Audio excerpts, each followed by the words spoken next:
Live from the cheap seats of Chicago, this is the Nosebleed Seats podcast. Your front row pass to everything Chicago sports, whether it's Bulls to the Bears, the Cubs to the Hawks. If it's Chi-Town, we're talking about it. Let's get this thing started. What's up, guys? Welcome back, and now we're in episode 3 here, and what a what a weird week, if I could describe it in Chicago sports. Really weird week.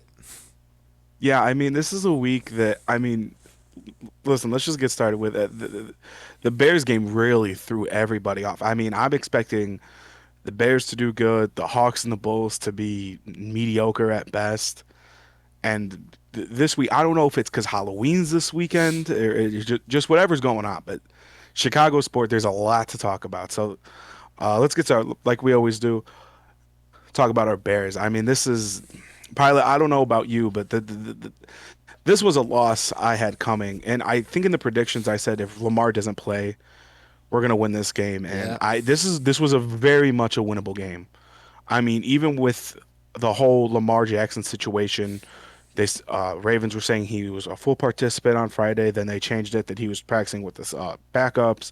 And then you texted me Saturday afternoon that Lamar's not playing. yeah, So that I think that kind of threw a lot of the scheming off for Ben Johnson and Dennis Allen on what they're going to do. But it also doesn't help Dennis Allen when all your corners are out. Kyler Gordon gets put on IR, so he's out a minimum another 3 weeks. Jalen Johnson is not on IR, but we don't know if he's going to be able to return at any point at all this season. Tyreek Stevenson's hurt, so now you put Josh Blackwell, Nashir Wright, and I forgot who else was in a partridge in a pear tree out there practically to play corner.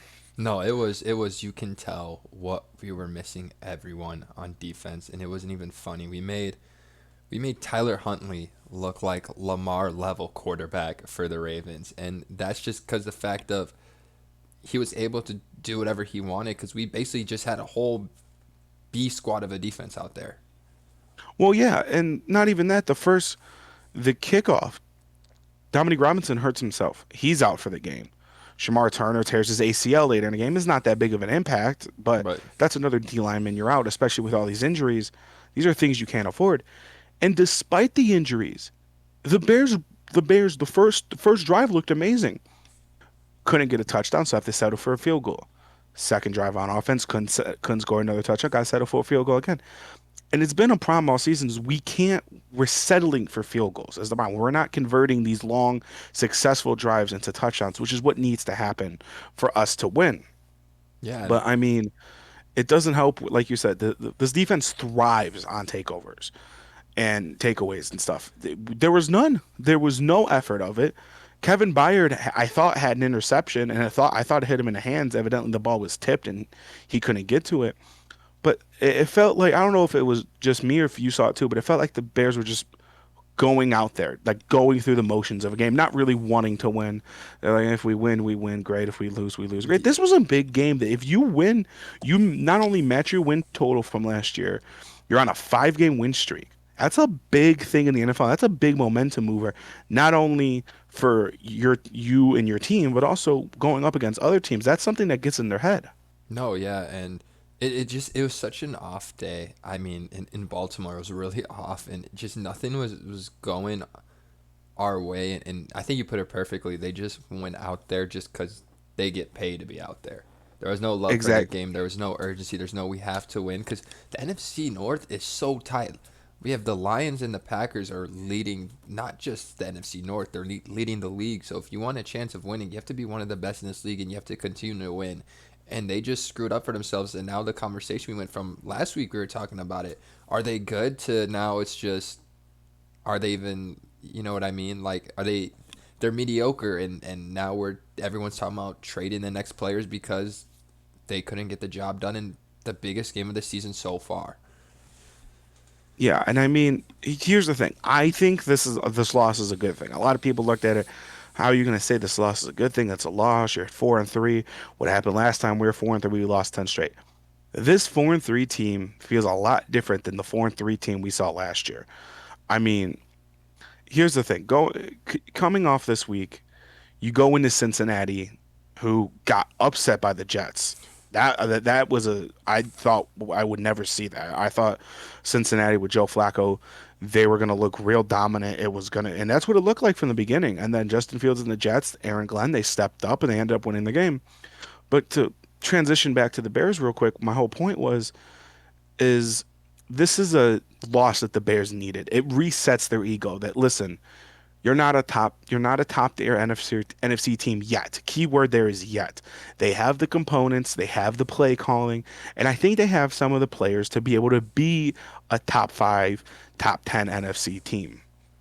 But this is a loss that this is a loss that checked them. Like, listen, we're not world beaters yet. We're still the Chicago Bears. There's a lot of things we need to fix. You said it like for the Chicago Bears, but I agree with you that they needed a wake up call. Don't get me wrong about that, but at the same time, you get this one, you could go on an unbelievable run. Because here's the thing: we could have had a wake up call. You know, let me go back to their schedule here. I mean, the Giants, you can't do it with the Vikings. So now I'm looking back at the schedule. Yeah, maybe that is good. They lost it now before most important games come in, but it stinks, and I just wonder if they're gonna now be able, if they're gonna play harder, they're gonna show they worked hard after that loss. I hope that we get to see a whole different side of the team, and we're gonna see what the team does on defense. That's just all I gotta say with the Bears right now, because now they're like, oh, crap, we lost a lot of people. We have to figure things out. Because Joe Flacco, he's been balling for the Bengals. That's the thing. Oh, he's been looking amazing. It's not light work. He's balling out for them. So now the only difference is he can't run at all. So that's now it's just okay. Let's worry about the passing game, but from him compared to Tyler Huntley, but he is miles ahead of Tyler Huntley. Let's be completely honest. Yeah, and I mean, the whole secondary being injured, we talked earlier on in the season about the Bears making a trade at the trade deadline and this feeling like a team that this isn't a team you're going to go shoot you, excuse my language, but shoot your load for on a trade candidate. You're not going to go send 2 first round picks or somebody. But no, this is, and especially now with the corners, you need to make a trade. Whether you make a trade or you sign someone that's still a free agent, you need to do something in the secondary to help out these corners. And I think with the trade deadline being, I think it's a week from either yesterday or today, this is something that the Bears and Ryan Poles need to do. And I think they're going to look at it, see who's available. I don't think offensively we need anybody. I mean, maybe another running back. I'd like one, but I like what Kyle and Swift are doing. I really like it. Evidently didn't have a great game, but also people seem to forget Baltimore just got their whole starting defense back Yeah. this past Sunday. Mm-hmm. And I mean, that's a tough thing. We were all expecting this Ravens defense to be banged up, and I think the Bears were too, and they weren't expecting everybody to be back. And it really was a shock to the system like, oh crap, we actually have to play a good defense. The Bears will be fine. And I saw it all over Bears Twitter this week. I don't know if you saw it too, but just Bears fans, we need to relax on Caleb Williams. I understand. Yes, he's looked bad a couple weeks in a row. To be fair, he really didn't look bad Sunday. In my opinion, he really didn't look Hey, that but you're bad. not the only one saying it, though. Ben Johnson said it himself, too. He said, you know what? I thought this was one of Caleb's better games, and it was much better than the Saints game. You can't lie. It was much better. Oh Only, no, it was 1,000 times better than the Saints game. yeah, it's just he threw that interception, which changed everyone's, thought about him just because of the one interception, as well as he didn't throw a touchdown, which that needs to be dealt with. But the only thing I'm worried about Caleb Williams, he just forces that ball to Rome Odunze, and it's every defense is starting to catch on a little bit. When's the point you use, DJ Moore more, Bird in the third?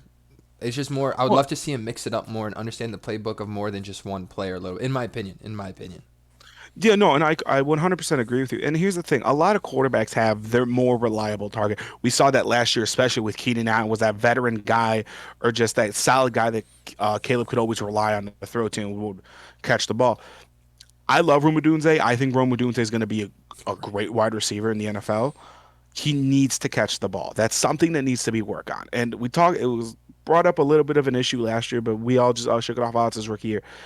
Now it's kind of show.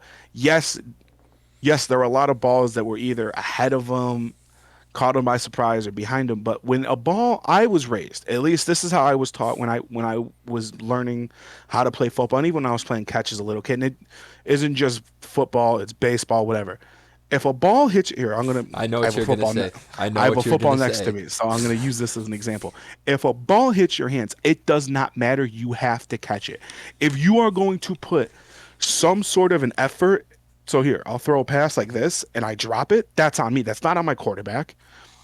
If a ball hits me here, even if I'm diving for it, there was a catch. There was a ball Caleb threw more towards the sideline. I believe it was Rome Odunze, and Rome dove out for it, hit his hands, and then he dropped it.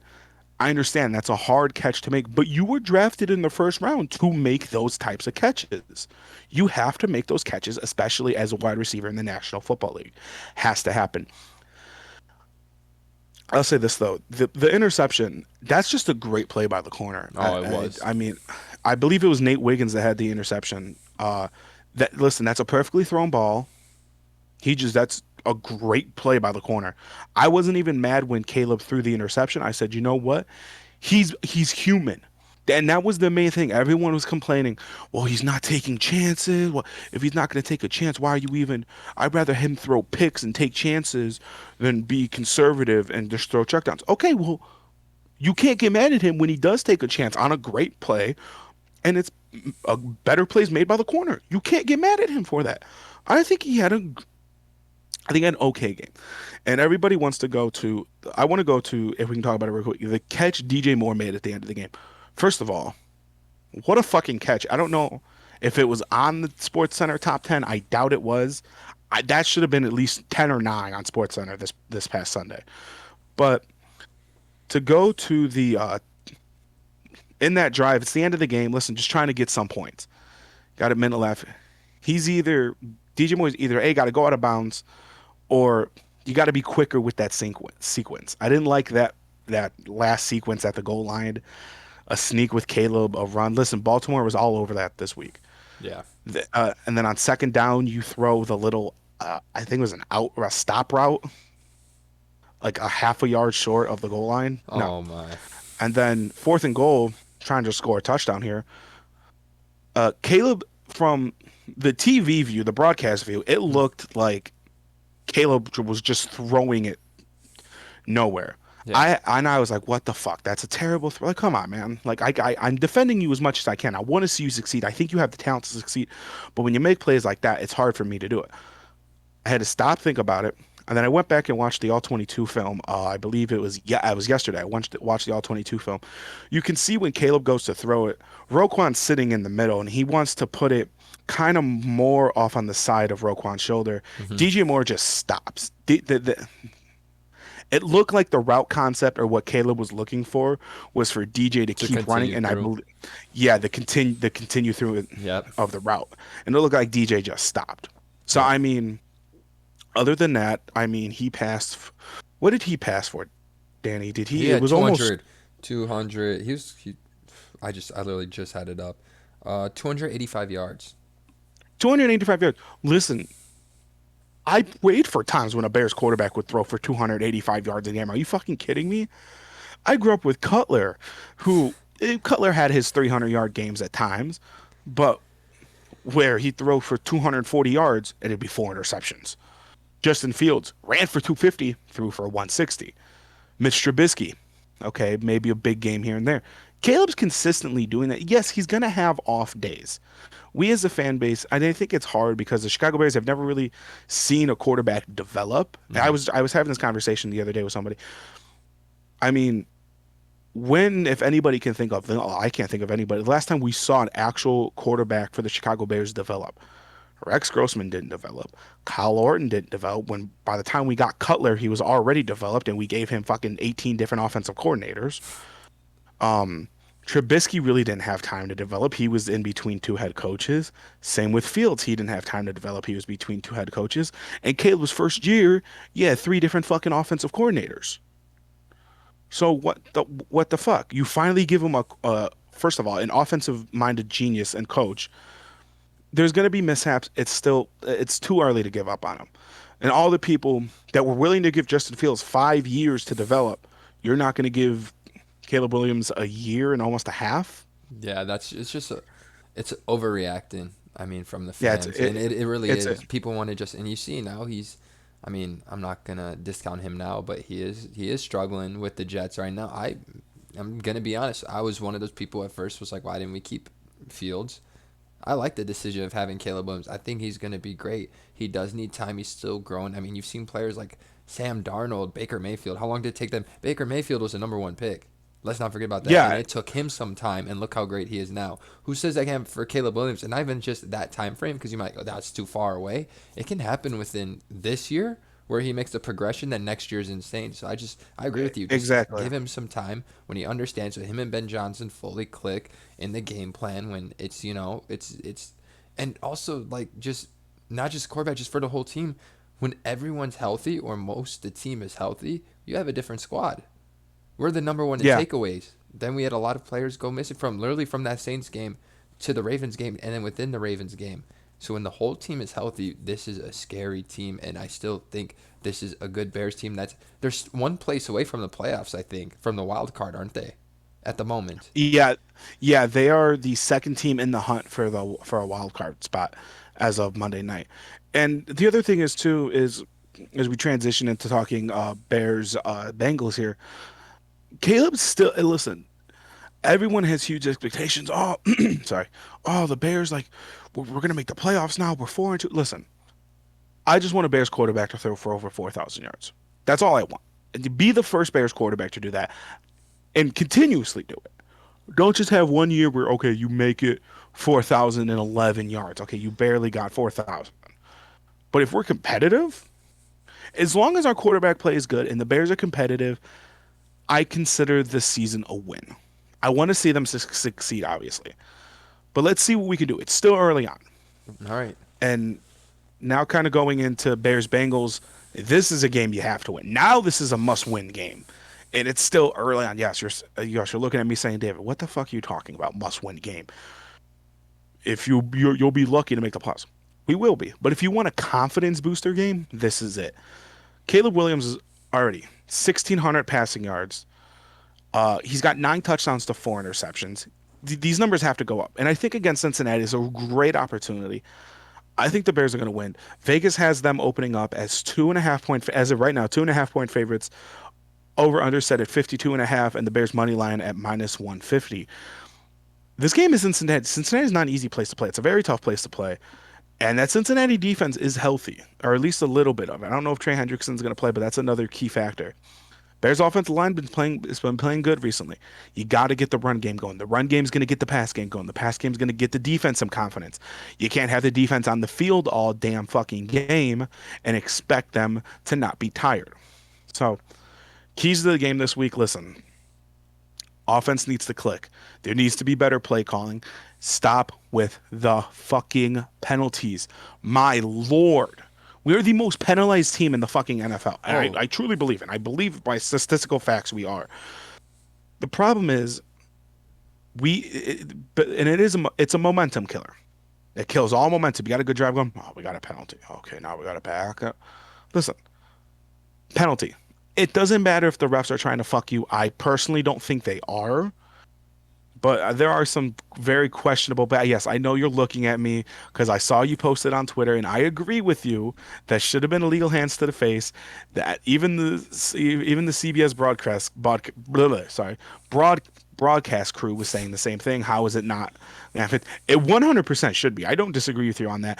I think another one was ripping the ball out of Snoop Huntley's hands because he didn't give himself up. He ran into his fucking teammate and he went down. That's not giving yourself up. I'm sorry, but this isn't fucking college where the second you slide down, you're down. No, you are down. You are not down until someone either touches you or hits you. Simple as that. mm-hmm. That's It- or if you're giving yourself up purposely sliding. That wasn't a purpose slide. He ran into a teammate and fell. And then he got back up and got the ball stripped. Should have been Bears ball. Yeah, that's what I was gonna say before you said they're not out to get you. I don't know. That mostly the hands to the face. That was crazy because that was such a crucial point in the game too. I was mad because that was a crucial point. You get to stop there. Guess what? You have a chance to Oh, still it's win it or tie it. I mean, yeah. Yeah, and I mean, for as bad as the Bears look, they were still in that game for a long time. It wasn't until after the interception where I kind of know it's like, all right, this game is done. But going into some good news, how about these fucking Bulls, man? My God, I mean, I can't remember the last time a Bulls team this early on in the season was this entertaining. Actually, I can. That's a lie. When we first signed Lonzo, when we first or Oh sorry, when we yeah, first traded for DeMar, when we first the ball's out. got Lonzo and everything, that was an exciting time. And I'm starting to not feel the same exact way, but I'm starting to feel that you got a young core and they want to play. I mean, my Problem is, sorry, I'm no, gonna cut continue. you What off were you there. gonna say? My thing is everyone is getting points on the board. We don't have one player that's going off because I remember the first game Vooch went off. Games after that we saw. I mean that same game Matas Buzelis went off. Then you have Trey Jones is having the time of his life coming off the bench. He's been playing very good. I think he's leading the league in steals. Patrick Williams, I'm very surprised. You saw me early on. I want him gone, and now he's playing very good for the Bulls. Currently, Vooch is playing good, even though I've not gonna lie, dude. I've been wanting him gone. I think he's I've been wanting him gone for the longest time. but right now they're just playing together and they're fun to watch. They're gritty, they're giddy, they're gritty, and haha. And then That might be the disappointment of the week right there is that fucking joke. But I nah, get what you're saying. Yes. and then it's just a lot of good teamwork. I'm just the one downside you can say for them is their rookie, and Noah. He hasn't gotten any minutes. He doesn't do anything, and you have a first round pick. You're not playing, but that's away from the good news. We're 3-0, and we're top of the East right now. Yeah, and I mean, top of the East. This is going to be a tough week for the Bulls coming up. I mean, I think they practically play almost every day of the week, don't they? Yeah, Or it's something damn near close to it. yeah, I gotta look at See, that. guys, this is a true podcast. These are true sports fans. We don't have the stats pulled up right away. We got to pull this shit up on our fucking phones. This week, you're talking about this Um, week? yes, I believe yes. So the Bulls play. They played Okay, well maybe Monday. They play Wednesday. They play yeah Wednesday. they play. They play They play. Halloween, and then they play Sunday. Yeah. Okay. So 4 games out of 7 days is kind of hard to do, and they're not easy teams. Oh no, not at I all. mean, they play the Kings tomorrow, which is going to be. I could see that being a first loss. I could very well seeing us lose to Levine and Demar. I really could see it. Uh, then it's the first game of the NBA Cup. You play the Knicks on Friday. Knicks are never an easy team to play, Not and at then you all. play the Knicks, and then you play the Knicks again on Sunday. So I Oh, mean, this is going to be a tough couple games coming up. We'll see how they do. Um, I had it in our notes, and you kind of talked about wanting to get rid of Vooch. Do we, even with how hot this team is playing right now, as a fan, if you were the GM or the owner or the head coach, whatever the fuck, you were lead dickhead in charge of the Chicago Bulls, what are you saying, listen, we're gonna tank the rest of the fucking year and we're gonna try and get the number one fucking overall pick? Or are you saying we're gonna let them play, maybe we'll make a playing game? Or what are you gonna do if you're the head man in charge of the Chicago Bulls right now? they're in a tough situation because when you start 3-0, and you see it all over Twitter and social media, everyone, oh, we're number one in the East. We're 3-0. We're 3-0. Um, but 3 out of 82 games. Let's be completely honest here. 3 out of 82. I mean, like, I'm not trying to hate. And let me see. Regular season, we have the Hawks, the Magic, and the Pistons. Pistons aren't doing that well in the season. Their Magic was a surprising win. I did not expect The that. Orlando Magic. Or I'm sorry, you said it. I gotta sing the song. That's the only other, it's one of the few other teams I root for in the East right And now. And then it's and because of then the and then the Hawks, which the Hawks aren't the greatest team. So we're not. no. It's literally just I feel like the Bears situation we were talking about where they beat not the greatest, even though or actually I can't say that because if you were to ask me before the season, I think Orlando's a top 4 team. They're not playing like it right now. But to your answering your question, I really don't. I do not want to be another playing team again. It's sick. It's annoying. It's where if you're in that group of playing, you're not even expecting to win the playoffs. So it's just like, what is the fight for? Now we don't get a good draft pick, Yeah. and we're gonna get swept most likely in the first round.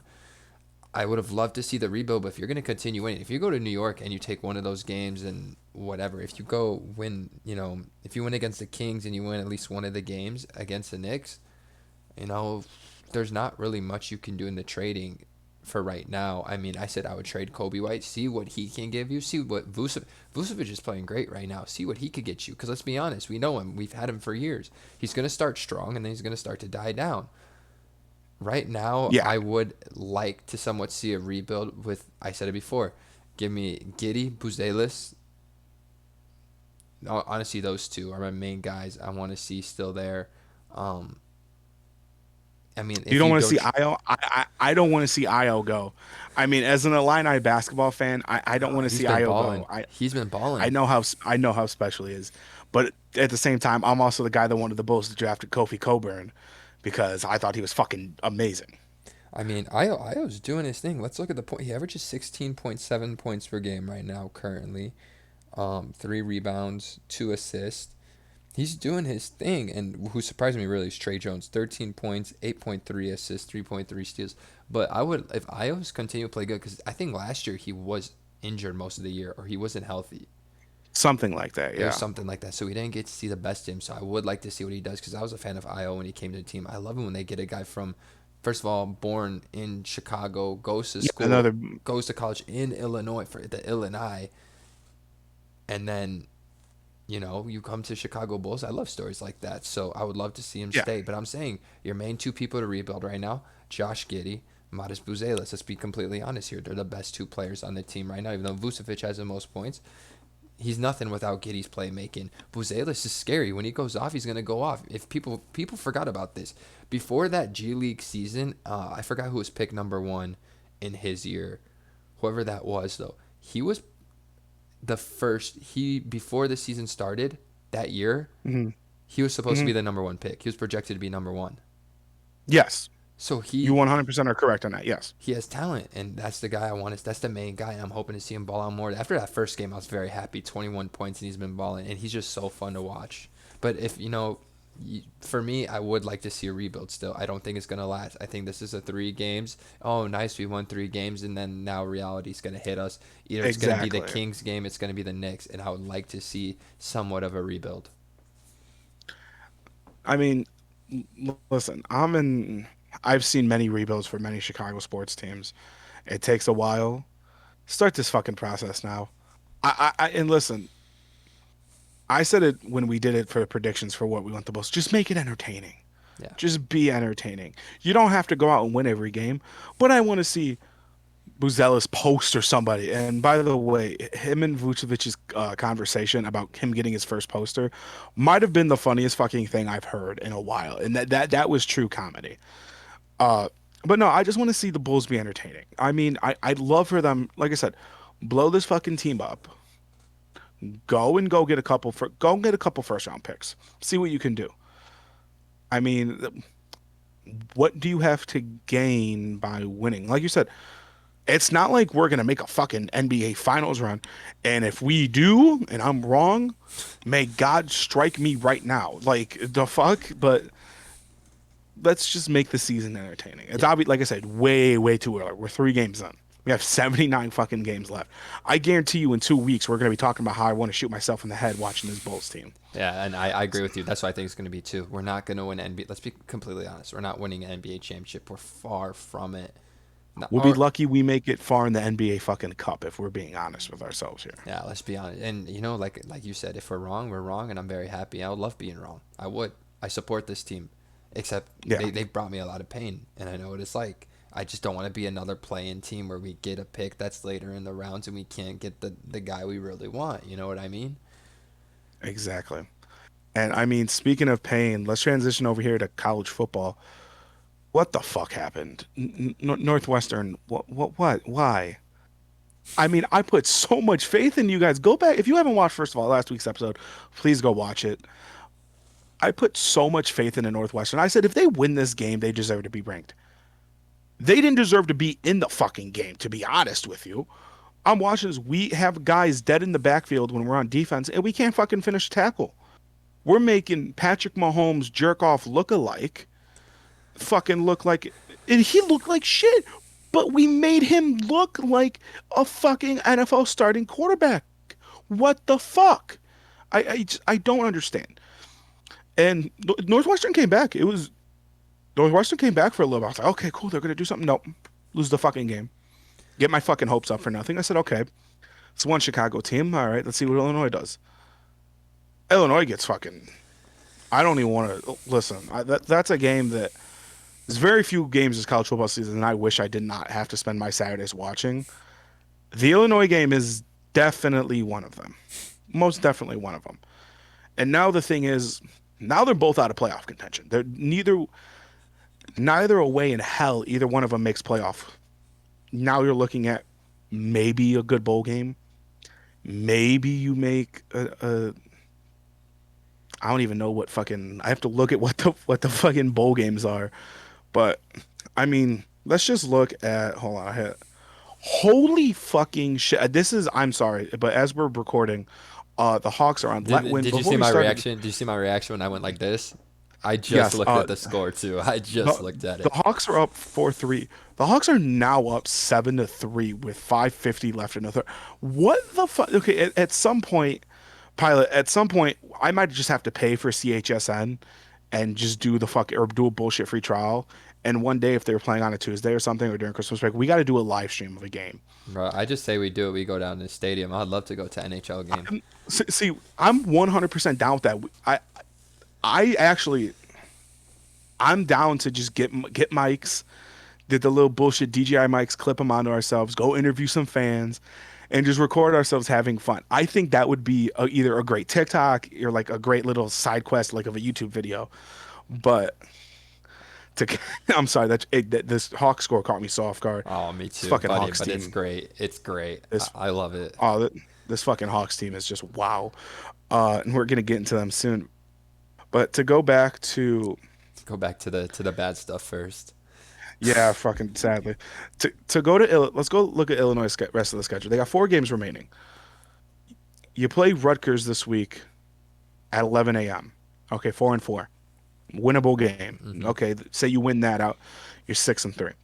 Then you got Maryland, 4-3. Tougher game. I think they win. Okay, you're 7-3. Wisconsin, you don't beat fucking Wisconsin. I'm giving up on the season. I don't give a fuck if we have a winning record. So I said we win. Rutgers 6-3, Maryland 7-3, Wisconsin's 8-3. Then you face Northwestern.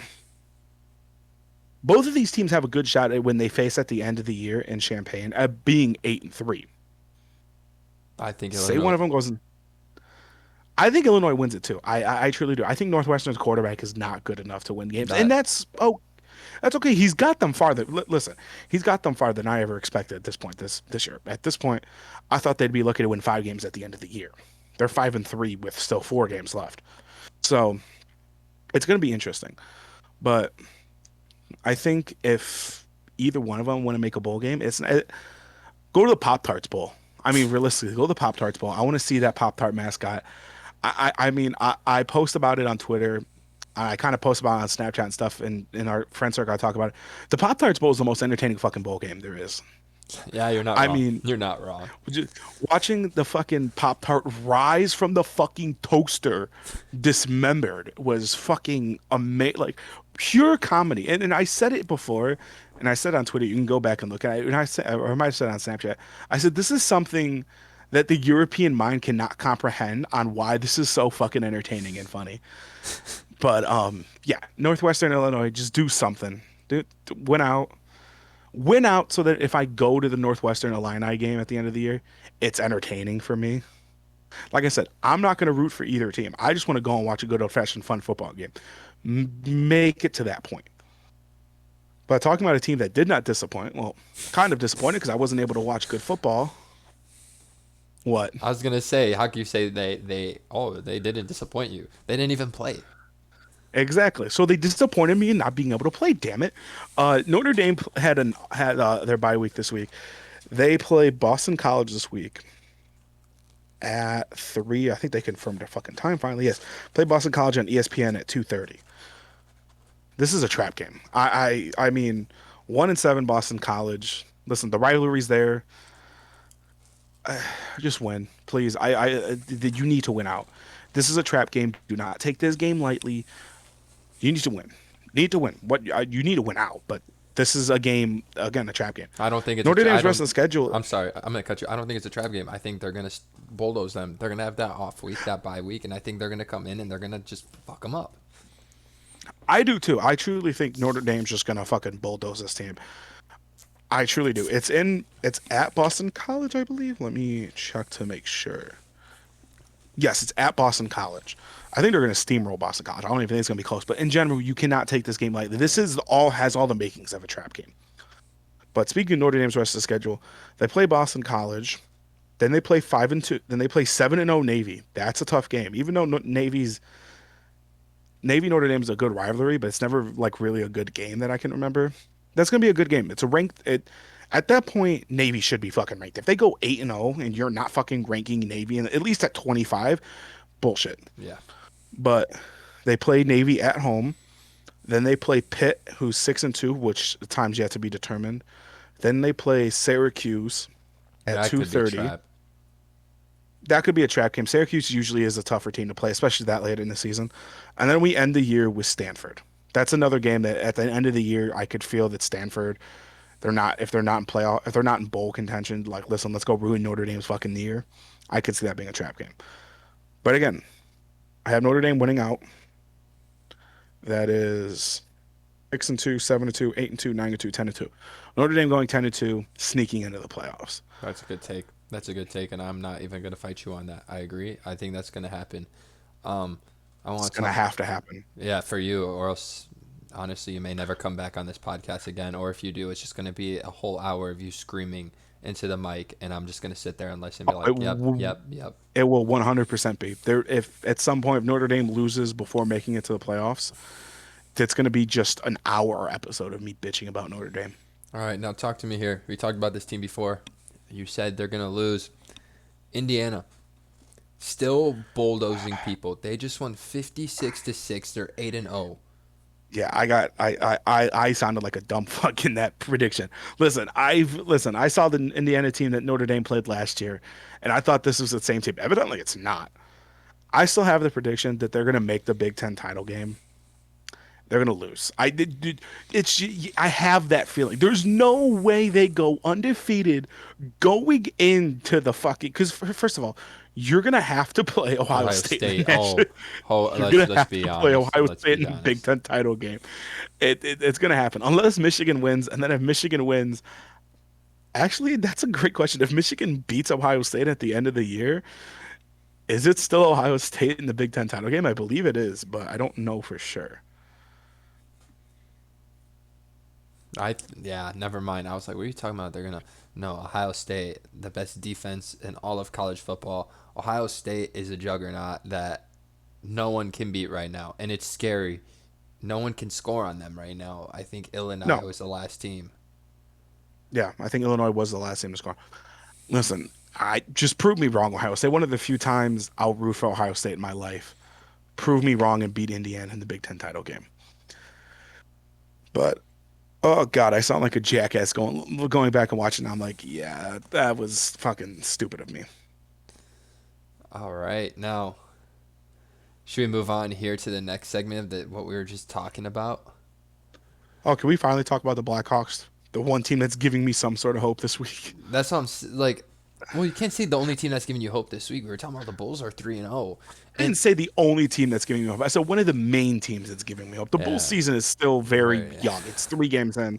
I think I've watched a total of 15 minutes of the Bulls games between work and highlights at ESPN. I think I've watched 15 minutes of Bulls games. Uh, I did watch the game on Sunday. Was not great. I would have liked to beat the Kings just because I have a lot of friends that are Kings fans, and it would have been nice to rub their fucking faces in it. yeah. Sadly, I cannot. But I That mean, was that was Bedard said was a boring. That the Kings play boring, and that's true. They play very defensive, and they just took advantage. That's what it was. We were up, and they took advantage of the chance they had, and it felt like mostly the end there when they pulled their goaltender out. It felt like they just couldn't get anything through against the oh yeah, Kings. it didn't. I will say this though. The Hawks being, I know it's only a couple games into the season, But the Hawks being one, two, three, four, fifth in the and the Central West. I like it. I think again, it's real early. I think this Hawks team pilot might make the playoffs. Really? I truly think they do. If they continue to play like this, I mean, listen, I understand that actually Ottawa's a good team this year, so I don't know what the fuck I was gonna say. But you're beating the fuck out of Ottawa. Like 7-3. When I when we left to come on this podcast, it was 4-3. Yeah. I was watching it when it was 3-0. And I saw Ottawa's kind of come back. I was like, oh, fucking great. Here Here we we go. go. This Hawks team is really like, no, no, no, no, no, no. We're gonna. You're giving that look. What? Am I seeing this right? Bedard has 3 goals and 1 assist in this game. Did he go for a hat trick? I'm gonna check Twitter right now. He might have gone for a hat trick. He had two in the first period, I He had thought. Yep. three Yep. goals and 1 assist. Yep. He's got a hattie. And that's game. End of the third. That's game. He's got a hat trick. So, in tradition, because it's a hat trick, I have to do this. Ah, respect. What a guy. Hat Hats off to Connor Bedard. Hair looks like shit, so we're gonna attempt to keep a hood on. Oh god, that did not help. But nonetheless, this Hawks team is entertaining again, man. I mean, it's giving me a reason to want to watch Blackhawks hockey, other than the fact that there's nothing on TV. Because normally, what I would do is, if I want to watch a Blackhawks game, 99% of the time last year is because either they're playing someone my friend likes and we have nothing better to do, so we're gonna watch it, or it's because there's nothing on TV. I might as well put it up on a legal site and watch it. Mm-hmm. Now I'm actually excited to watch the Hawks. I'm like, oh man, the Hawks play tonight. Cannot wait to watch it. I haven't felt that way in forever. Oh my gosh, same here. But a Bedard hat trick. Listen, dude, they were at home today, right? Yes, They right. were. They had to have been. They were at home. Madhouse on Madison's going crazy. I mean, I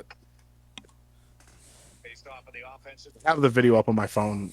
We'll probably get it taken down, so I'm not going to play it. But that's his first career hat trick. I just now realized it's his first career hat trick. Hey. Hey. How old is this fucking kid? Like, I again, because my offer still goes out. Um, he is. Let me look. Let's double check to make sure. Yeah, that he hasn't had his first, or legally. He is 20. Yep.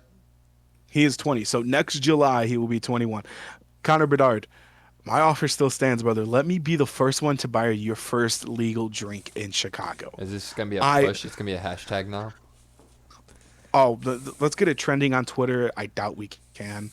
Let's get it. Listen. I'll call if I have to call into ESPN 1000 and talk to these guys to get me to let me buy Connor Bedard his first legal drink in Chicago. I'll do it. I mean, I really want to. This kid is one of the few athletes that has made Chicago sports fun again. And I said that first of all, when we got the lottery pick to draft him, I remember watching that lottery and I was like, oh, we made a top five. I'm going to turn it off. We won't get the number one pick. Turned it off. Came back. My buddy's like, we got the number one pick, right? I'm like, oh shit, we might just draft a superstar. Um, but no, it like Connor Bedard's in that like short list of young athletes that are making Chicago sports fun to watch again. I think on that list it's Bedard. Now it's Knight. Knight is 100% now on that list. Mm-hmm. Bedard, Knight, PCA, Matt Shaw. I don't know what the fuck the White Sox fans have to look forward to, but go ahead. Buzelis. I have to diss the White Sox any chance I can. Buzelis for the Bulls. Bears have Caleb in Rome. Chicago's finally starting to get these young guys that are marketable, and I think that's a good thing. Yeah, build a market here, and it's just crazy because we have the belief this early on, and I don't remember the last time we had belief like that in any of our teams. It's great. I don't either. Um, so with it being Halloween, I mean, look, me and you are old enough to the point we don't even fucking celebrate it anymore. I kind of want to do something. And we kind of talked about it before. What is the most, like, the scariest Chicago sports memory you can remember? I have a lot. I mean, there's a long fucking So, list. The so city has haunted me with sports more than anything. You want to go? You want to go like band for band? We can So go like, band for band. all right, I'll say one, and then you go one, and we have to. Yeah, We'll just see how far we can get to, yeah. and this is really gonna test our knowledge within the sports city, which that means you're gonna take most likely. But I'll start off with the biggest one. I think, in my opinion, the biggest one, scariest thing. Derrick Rose tears his ACL against the Oh my god. Philadelphia 76ers. Scariest thing, worst thing to happen to the organization. Yeah, I mean, that probably is a lot of Chicago sports fans, at least in the past 20, 25 years, worst, like scariest moment in Chicago sports for sure. Uh, I'm gonna go a little less obvious. I know a lot of people are going to say, "Oh, it's the double doink." It's not the double doink. It's from the same season. When Cody Parkey misses fucking how many extra points and field goals against the Detroit Lions. Listen, I was advocating after that game to cut him. I really fucking was. I was like, listen, cut him, save us, because I said if we make the playoffs, I don't feel confident letting him kick. Sure enough, wild card game. He makes the first field goal, but there's a timeout. I'm like, oh fuck, okay. And he made the first one. He made the second one. Nope, misses it and double doinks it. And I have to hear the word fucking double doink for the rest of my goddamn life. So fuck you again, Cody Parkey. So, So that is a scary moment for me. um, I mean, you kind of brought it up, and I'm gonna take the obvious one again, and I'm just gonna sound like organic, like I just been following the teams recently, but I'm just gonna be completely honest with you. Another scarce was the double doink. Could have made the playoffs. Was a great team that year, and the biggest letdown being a Bears fan, mostly in recent history. You know, like we didn't have anything going for a while. Now we get a chance. We thought we were gonna make the playoffs. We thought we had the game. The celebration was ready. Trubisky was ready to celebrate. Everyone's ready to celebrate. Then he goes and double doinks it. Now whenever I see Cody Parkey, I just want to throw something at my TV when I see him, and that was I think scary. that was one. I think that was one of the few times I actually said I was going to break a TV, and I actually proceeded to break the shitty fucking 24-inch TV I had in my bedroom at the time. Um, no, no, but 100%. That's another scary moment for me from Chicago sports. Another one I'd have to say is, see, this is a toss up. See, I wasn't like old enough to really remember it, but it's going to be the Bartman catch. I mean, listen, even saying his name, I get sick. I get sick to my stomach saying it. Cubs should have had a World Series long before 2016. Bartman fucked us that chance. And the Cubs did too, but that's a moment that lives in Cubs fans' memories forever. And I know the city of Chicago is kind of forgiven him. I forgive him too. Listen, he was a dumb fuck, made a stupid fucking mistake. How he got out of there alive, I don't know, but nonetheless, he did. All right, we're gonna go with another obvious one. One that kept gave you guys the curse for years until finally broke it in 2016. Billy the Goat, and that's in like that's the myth, the story, and it's actually pretty scary to think about getting a curse within a sport which then lasted for years and years and years. I mean, it's just listen. I choose not to talk about that fucking goat anymore. Cubs got a World Series ring. We got the Billy Goat Tavern. Listen, Yeah, Jagoff. the Thank Billy you Goat to Corral. whoever. Yeah, but I mean, that's another one that lives in people's heads, and I think really, God, is it's sad that the Bears have a lot of memories in my fucking head of just scary moments. I mean, we talked about Justin Fields' first start against the Browns. That was just scary. My God, I thought the fucking kid was gonna die on that fucking field. Uh, I think this is gonna win everything. Now that I'm remembering, this is gonna win everything. I don't know if you were watching football at the time, but I definitely was. I remember watching this vividly live. Johnny Knox basically dying on the field. Listen, I've seen some brutal hits watching the NFL. I've seen some brutal hits and watching and playing Division III football. I've seen some brutal hits playing and watching high school football. That might be the most brutal hit I've ever seen somebody take. And the fact that the man is walking around today is just amazing to me. But that was a hit that made me think, do I really want to play football? I mean, as a young kid, that's a terrible thing to see, but that god damn, that was Oh a my, don't and I even. That gave me nightmares for dude, years. that's just a terrible hit. And I mean he got folded like a fucking chair. That was that's not a good one. I, That I that was That's I don't think I can fight you on anything genuinely scary. That is like I we think joke that around. might win. We were joking around about scary, like, oh, the double doink scary, whatever. No, that was genuinely, oh my, don't even, oh. I mean that's just an. I'm gonna pull up a picture. I don't know if we Oh, can put a don't. picture. I If we don't can, know if I even want to show it to the people. I'm gonna show it because I'm an asshole. I'm No, gonna no, show it chill, through chill, my. chill, chill, chill, chill, chill, chill, chill, chill, All chill, right, fine, chill. fine. I will not. If you want, I put the, if someone watches it, wants to see it, your Twitter's always your ex whatever's in the videos, right? I'm just. They can DM Can you. I show can I show a pre the before the hit? As long as it's not too scary. We don't want to jump scare It's people. it's not him getting hit because that's I'm not gonna show that video. I refuse to watch that fucking video. That's like watching Scadabo's injury this. Uh, Which by the way, no person's ankle should ever bend that way. But Bro, stop I it. had to make You, I had to you're make a the joke. college athlete. I'm currently one. You know how scary it is when you see that stuff. Then you think about yourself. I had to make that joke. It just had to be. But to show just real. Oh, great! I get a fucking gif of it happening. I'm not gonna show it, but that is what. Can you see it, pilot? I'm trying to. Okay, that's him You before. can hit. Yeah, dude, I Yeah, know exactly the hit that you're gonna. Oh, dude, I just never yeah. want to see it again. I'm not. I'm not gonna show the hit. I just saw the gif of it, and it sends shivers down my spine. So let's just say that it was not a. That's not a fun hit to take.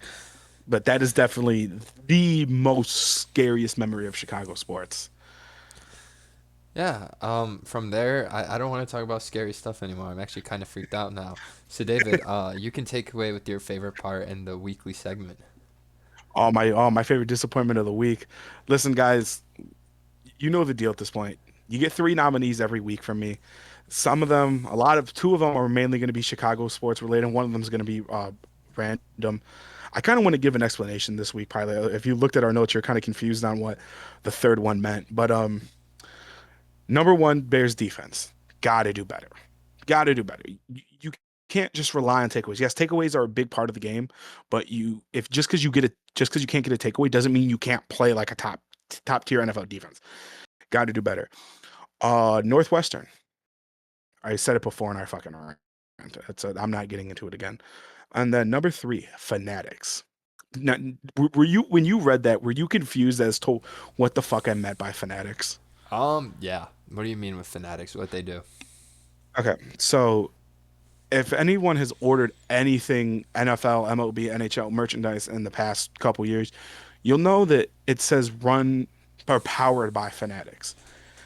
The I'd like to get a sponsor if that ever were to happen, but I have to. I'm gonna say this as a fat guy. The fact that you don't have jerseys that go up to a certain size, or you tell me that you have jerseys going up to a certain size, and then I go to the website and you don't have them, fuck you. Reason for this is I wanted to order a Scatabo jersey. Listen, I have a collection, and maybe we'll go through it one day. Maybe I'll pull it up here, or I'll do like a TikTok about it. Um, I have a collection of jerseys of just players I like watching that I either grew up watching or I just respected their game. I respect Scatabo. I love the way he plays. He plays like I've said it before, and I'll say it again, the epitome of CTE. So I wanted to buy his jersey. Said, okay, we're out of, as I call baby gorilla size, which and realistically is like a 3 or 4X. Went to Fanatics. They said, we don't have any in stock. Fill out this info, your phone number, your email. We'll text you when we have any more available. Okay, cool. Chilling, I think it was like Friday or Saturday. I got a text, hey, got more Can Scatabo jerseys in. I said, all right, cool. Went to the website, no fucking jerseys in my size. So what the fuck you're talking about? I don't know. I said, okay. So okay, maybe it's just that color. Blue didn't have any. Didn't have any in Giants red. Didn't or Giants red. Sorry, did not have any white. Didn't have any in the Giants throwbacks. So you don't have any Scatabo jerseys. I said, okay, that's fine. Then we go to ASU. Maybe they have an ASU Scatabo jersey. Not in my size. I said, okay. It's gotten to the point that I've had to order Chinese knockoffs to find this fucking jersey. Said, okay, maybe it's just jerseys. This is a stupid fucking rant, by the way, guys, but they make disappointment of the week because of the simple fact you don't have anything in fucking stock. Stop telling me you have shit in stock, and then I go to my cart. I have $400 worth of shit in my cart. I go to check out, and then it's telling me, oh, sorry, we don't have this. We don't have A through G in your cart. We don't have anymore. But you would have let me spend the fucking money and just wait the 5 fucking weeks for it to come in stock. Fuck you, Fanatics. Fuck you. You make everything so difficult. If I want to buy a Hawks jersey now, Pilot, do you know what has to go on? It is powered by Fanatics. It's not. It, I want to see if my jersey has it on here. I don't think it does. I think this is one of the last. Uh, oh no, it does. It does. Good. So I could fucking show it. It doesn't have the little tag on the back, but on the tag back here, it'll have the little bullshit Fanatics logo. You can kind of see it, right? Yeah, I saw it for a second. Yep, there Yeah. it is. Okay. Fanatics. Fuck you. I have, matter of fact, where the fight's right here. This is another fucking Fanatics product here. Montez Sweat jersey. I don't have a lot of Stitch jerseys. Very few, maybe 6 or 7 of them. Now, to a lot of people, that's a lot, but to a guy like me, when you own 60, 70 jerseys, it's not. Montez Sweat, nice. Kind of hard to tell, but stitched. It's not like the iron-on ones you can get for like $100. Stitched, nice, like the emblem. See, this one doesn't say fucking Fanatics on it. But this is another fucking Fanatics product. You're not true to size, you rat bastards. 3X don't fucking fit me. Made me think I was a fatter fuck than I am. And I had to get a size up just to find out that the fucking material you use is the reason it doesn't fucking fit. So I had to go buy another Chinese knockoff just to get the goddamn jersey to fit. Fuck you once again. That's it. I mean, I can't with Fanatics anymore. I mean, it's getting to the point that I have to go to Chinese not. And listen, I'm a cheap fuck at heart. I much rather go to Chinese knockoffs and get the same fucking jersey, if not in better quality, for $40 instead of the 140 you're asking of me. But I mean, sometimes I want to buy stuff that like the NFL players would wear. But if you're gonna tell me it's out of stock, it's out of stock. Don't fucking give me the notification it's in stock, and I'd spend my time. I'd spend 3 hours navigating your website. A, it's fucking slow as shit. B, it's stupid. I liked when every league was able to shop, do their own shop, do their own shit. NHL shop had their own thing. NBA shop had their own thing. NFL shop had their own thing. College sports had their own fucking shop. Now everything is powered by Fanatics. Fuck you. And also, one last thing. Give me, oh, here it is. It's right on that fucking jersey. Look, little Fanatics fucking logo. Fuck you. Give me, give me a black Blackhawks jersey. You're sending it out to certain people. Just send it to the fucking public, please. I need. I know you would want one. A nice black Blackhawk sweater would be fucking beautiful. I'd wear it every goddamn day of the week. I don't disagree. It would be great. Like I said, this is a random rant. The Bears game didn't disappoint me enough to put for the Bears defense to put them as disappointment of the week. It's just you're out Fanatics. 4 corners. You're out 4 corners. I can't get mad when you're out 4 corners and you're trotting uh backups of backups in. I can't get mad. Northwestern, I had as a disappointment. I thought they weren't going to do good at all this year. So the fact they made it to 5-3 is shocking. But Fanatics is the disappointment of the week this week, guys. All right, and that's how we're gonna call it. This has been episode 3 of the Nosebleed Seats podcast. Co-host Danny Pilot with your other co-host David Barry. Twitter's will be.